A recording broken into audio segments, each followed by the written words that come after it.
Hey folks, it's me, Michael Bach, and this is Monday Morning Musings.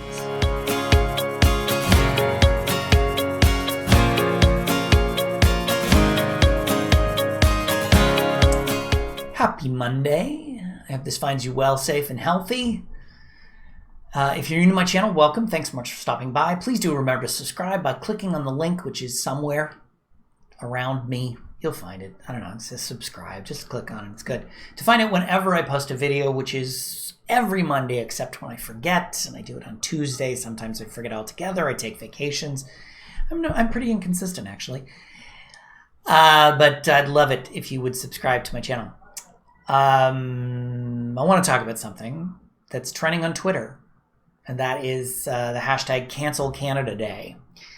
And there's a movement afoot to really cancel the celebrations around Canada Day, which of course is coming up this week on Thursday. And I have to admit that I am on the side of the cancellation. And it's not to say that people are trying to erase the history or punish Canadians and say that we can't celebrate this milestone. But if you didn't see the news, the Cowessess First Nations in Saskatchewan has found over 700 bodies in an unmarked grave. And of course, this is a follow-up to Kamloops and finding 215 bodies.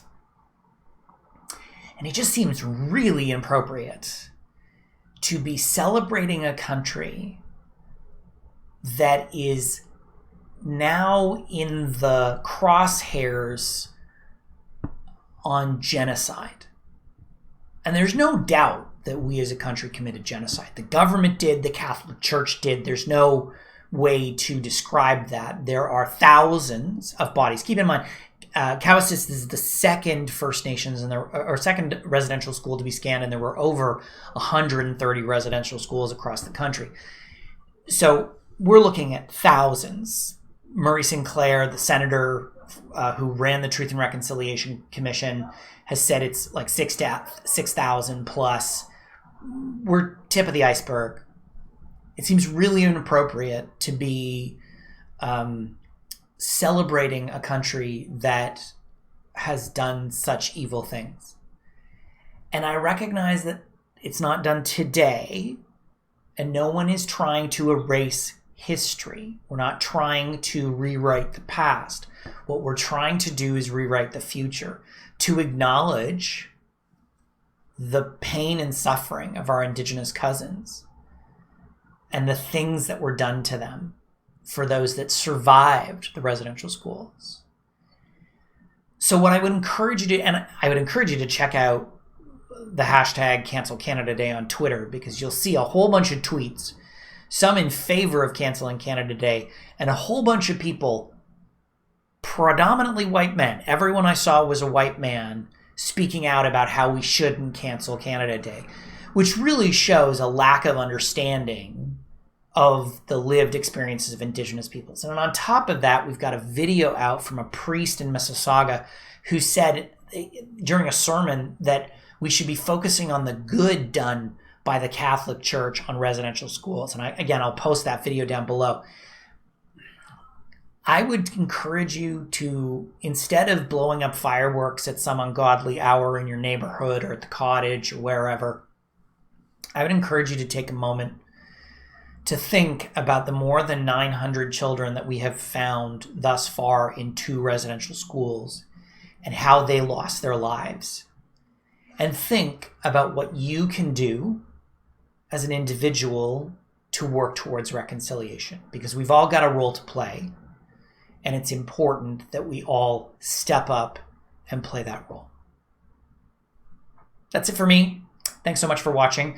Do remember to subscribe and also like and share the video. Like, share. All your friends, they've been asking about it. Please do share it on your social media channels so that they can hear the words of wisdom that come forth from my blithering mouth. Also connect with me on social media. I am at the Michael Bach. And if you haven't already done so, Get a copy of my book, Birds of All Feathers, Doing Diversity and Inclusion Right. It's a bestseller. It's an award winner. Just saying, it's a good book. You can get it wherever you buy books as long as they're selling mine, or you can go to my website at michaelbach.com and click on the books.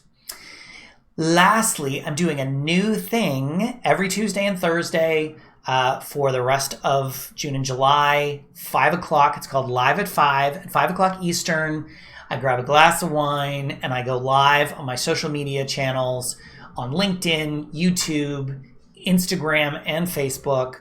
So check it out. Each week I'm talking about something different.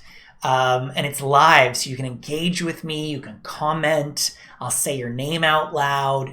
Totes my goats fun. And there's some special stuff happening related to my next book, Alphabet Soup, The Quintessential Guide for LGBTQ2+ Inclusion, that will come out March 29th of 2022. And that's it. Have a fantastic week.